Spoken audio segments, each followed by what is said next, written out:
This is Cryptocurrency 101. Yes, sir. Welcome to Crypto Community College.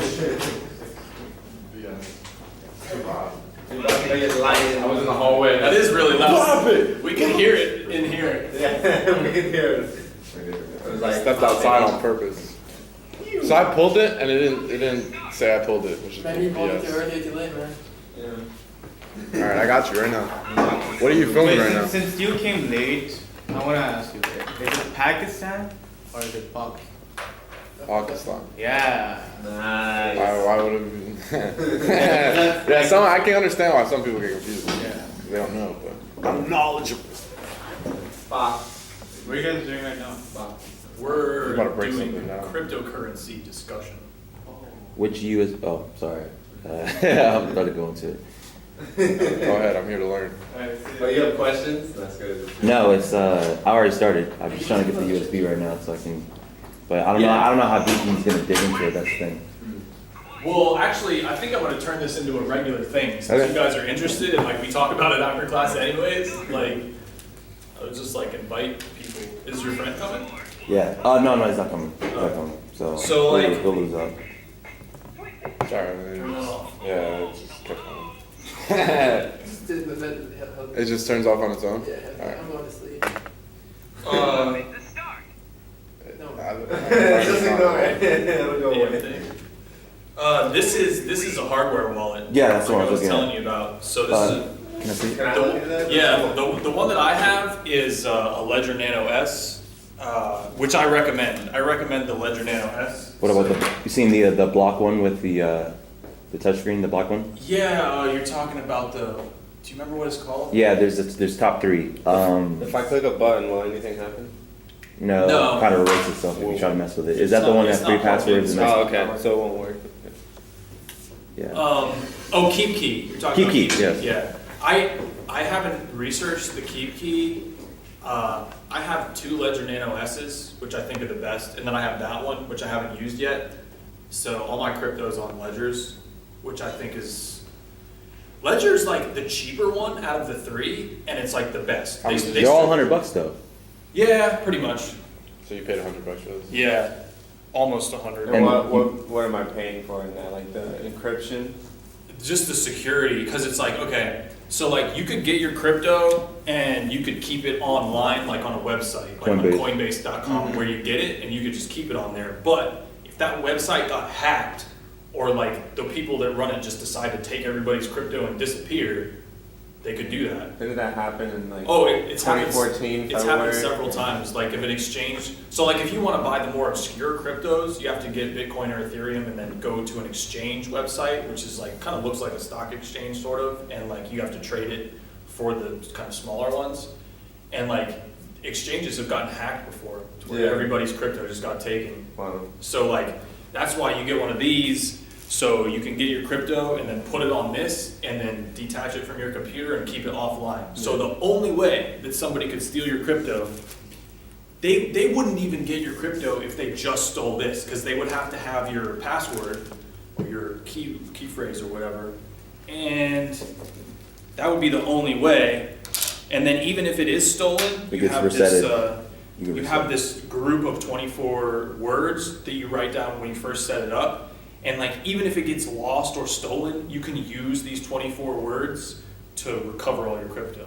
Yeah. Oh, wow. So it's like double secure in that sense. And now like, so let's say like someone stole that and it's offline, until it's plugged in, then I can receive my crypto back, or like can I get it even though it's offline? Actually, you could get it when it was offline. I don't know how this would work, but like, you can use your recovery seed, which is these 24 words, and you can go on myetherwallet.com and plug in these 24 words, and like everything that's on there will show up. I don't even understand how that works. Oh, yet. so it's like they have like a cloud data of it, I guess. That's I can't even say. I don't even know how that works. Because then that would mean that. So your crypto is based on private keys. So like when you have your crypto, you have a public key and a private key. The public key is like the address that you send the crypto It's to. your Like if signature, I wanted to it's a send it to digital you, you would give me your public key. or they even have QR codes to where you And- can pull it up on your phone and I can just send it. Yeah, I seen that at restaurant. Which is linked to your public key. And it changes every time. Yeah, and then your private key is what gives you access to your actual crypto. So I guess maybe somehow your private keys are linked to these 24 words. But your private key is what is hackable per se. Like that's what gives you access to the crypto. So like when you have a hardware wallet, your private keys are like stored on here. So that's why it's so secure because it's like offline. Like nobody would have access. And then if it breaks or blows up, your crypto goes back to, like I said, those 24 words. Yeah, you can still recover it. 3 passwords, and then it resets itself, and then it goes back to those 24 words. It's And then you can also have two-factor authentication. It's where you get Google Authenticator on your phone. Oh, yeah. And like even when you have the password, you still have to authenticate it through your cell phone. So it's Yeah, like yeah. they would have to have your cell phone or have hacked your 2FA as well as all that information. Yeah, So it's like authenticator. it's pretty secure. Yeah. So I was hearing that like the technology behind like Bitcoin, like the blockchain and all that, is pretty secure, but like the coding around the actual Bitcoin is what's hackable. That's what's crazy. Is it now? the ledgers. In the past, you know, hackers had to hack into systems in order to get information that was stored in them, and then they would use that to either extort or like get credit card numbers, which they would have to use to get money. Now the code is the money. Like literally with crypto, it's like the code is the money. So it's like if you hack the code, you've got the money, which is what's crazy. It actually happened a month or two ago where this vulnerability came out for these multi-signature wallets, and like the good guys who like run certain organizations to do with Ethereum, I think, they figured out the vulnerability, and like after only a little bit was stolen, they went in and took everybody's crypto until they fixed the bug, and then they gave it back to everyone. So they're like good guy hackers, white hat hackers. Yeah. Fucking amazing. They're still hacking. They're still finding bugs every day. So it's like you gotta keep up with the news and like, cause there was this Reddit post like 2 days ago where they were saying not the bids or it's like the lottery where you put in money and then you know it's like every like a 1 chance that you'll actually win a lot of money, like a lot of Ethereum or Ethereum, and basically the guy hacked the servers to where your percentage of getting the money is like 0. So all the Ethereum Ethereum that you put in, you're thinking that you're gonna win, but you're not. The only person who's getting all the money is the guy who's handling the ledger. Oh yeah, there's a lot of scams going on because it's like it's such a new space and people like so one of the most common scams now is the site that I told you about, My Ether Wallet. There's a fake website called My Ether Wallet with the L's as like I's. And they like send emails to people saying like, oh, you need to come verify your blah, blah, blah, blah, blah, or whatever. And people send their shit to the hacker website, to the spoofed website, and they steal it.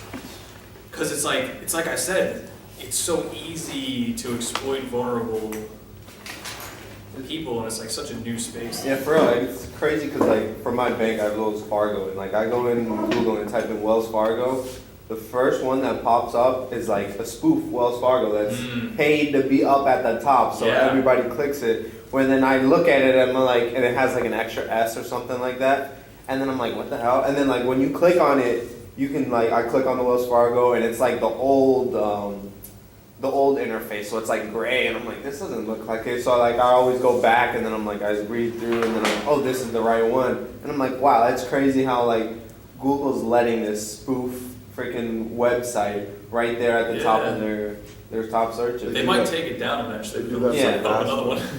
FastFood has that. Like there's fastfood.org and then there's fastfood.com. And like if you fill out the fastfood.com, you're getting screwed. They're just gonna take your money. It's crazy, man. And they let that happen. Like And the government just lets that happen. I was listening that cryptocurrency is like it's going to be the third wave of the internet. So like the It's like first Internet wave is 3.0. the first wave was websites, and then the second wave was social media, and now the third wave is going to be cryptocurrency. not even just crypto, but like blockchain in Oh general. yeah, but blockchain in general, because that's like the basis what everybody talks about. And I don't know if I told both of you, but IOTA is like, Yeah, I looked at they've it. gotten a lot of bad press, but IOTA is crazy. They've gone beyond the blockchain already to where they have this thing called the Tangle, to where it's not. I need to do more research about it, but it's not the blockchain. It's like beyond the blockchain, to where there's like no transaction fees, and it's like infinitely scalable pretty much. It's intense, and so IOTA is one that I recommend. I'm actually just about to buy some. Dude, there's a pre-sale right now for this decentralized. No, they're gonna do cryptocurrency in online gaming. It's like, you know how in-game items, they're just that Microtransactions and all that, yeah. Yeah.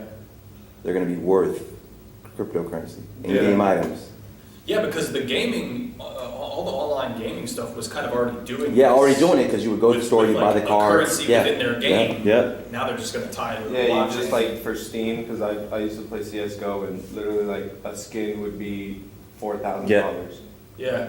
Just literally it's on a game and it's just like one of one. Yeah, like a weapon, And like a it's like sword or 10 something. grand. Yep. It's Yep. crazy. And then the only way you can like get it out from being 10 grand is like, you have to go through PayPal and be like, oh, send me the money, I'll send you the gun. Yeah. And then it's like sketchy because like if the guy doesn't send you the gun, then Yeah. you just got this $10,000 skin and you got no money now. Yeah, the pre-sales in like 7 days, and they got like 10 million on it so far, and all Yeah. like Bitcoin, Ethereum, and then another Litecoin source. Yeah, But, I would advise you not to do No. those pre-sales. I mean, at the same time, I'm just thinking about it. a lot of people have made a lot of money off of ICOs, which Yeah. is initial coin offerings, which is what you're talking about. But it's risky though, because like there's been a few recently that have had like scandals, and then they get into lawsuits, and it's like Tezos was one. And they just shut down. And I mean, if not shut down, like go and have a lot of trouble. So like you could end up investing a bunch into something, and then it just kind of tanks. Yeah. Or it could end up being a scam. Not if you do your research properly, but Yeah, because I'm honestly like, I've been looking at like penny stocks and like trying to buy it or do like really good research and then get like a company that's in those pennies, so like you can buy a whole bunch and then maybe if it goes up, you should get penny cryptos. Like there's Yeah, one. penny stocks would be like So damn there's- 0%. there's- Because you got to think, you're not the only one doing it. Yeah. And there's people out there with plenty enough time. You to said do it was penny cryptocurrency? Yeah. Well, like ones that are worth, Yeah, a yeah. couple cents or less. One that I did, which is like that, is Verge, which is XVG. I got Verge. A lot of the other ones that I got are kind of a few dollars, except for Ripple. You brought up Ripple. Yeah. Ripple is different though. Like a lot of people in the crypto space don't like Ripple because they're affiliating themselves with all the banks. So Yeah. they're basically trying to help the banks get on cryptocurrency or Mhm. like improve their systems of transactions. So a lot of the more decentralized focused people and people that have like the crypto vision, they don't like Ripple. And Ripple kind of fucked up recently too. They had a big conference and people were getting hyped like they were gonna have some big announcement, and it was kind of like a flop. But that, what's it called? Because my teacher, I was talking to him about cryptocurrency because I thought he might like it because he's like anti-government, and so I was telling him about it, and he was like, yeah, so like if you have that, then what's per se stopping the banks from starting to print their own money? So like, okay, cryptocurrency is like a private organization that's just building their own money. Well, it's like it's a company, but it's backed by that cryptocurrency, that Bitcoin or whatever it is. So what's stopping from the banks, catching on to that and just doing the same thing? They already are. Bank of America, I think it's Bank of America, they just filed a patent for a blockchain, like a crypto. I don't know if it's a crypto or a blockchain technology or what, but they are. And governments are creating cryptocurrency versions of their own currency. Like Russia is supposedly making a digital ruble or whatever, like a crypto version of their currency. Dubai is trying to put like all of their government transactions on the blockchain, let alone like make a cryptocurrency version of their currency.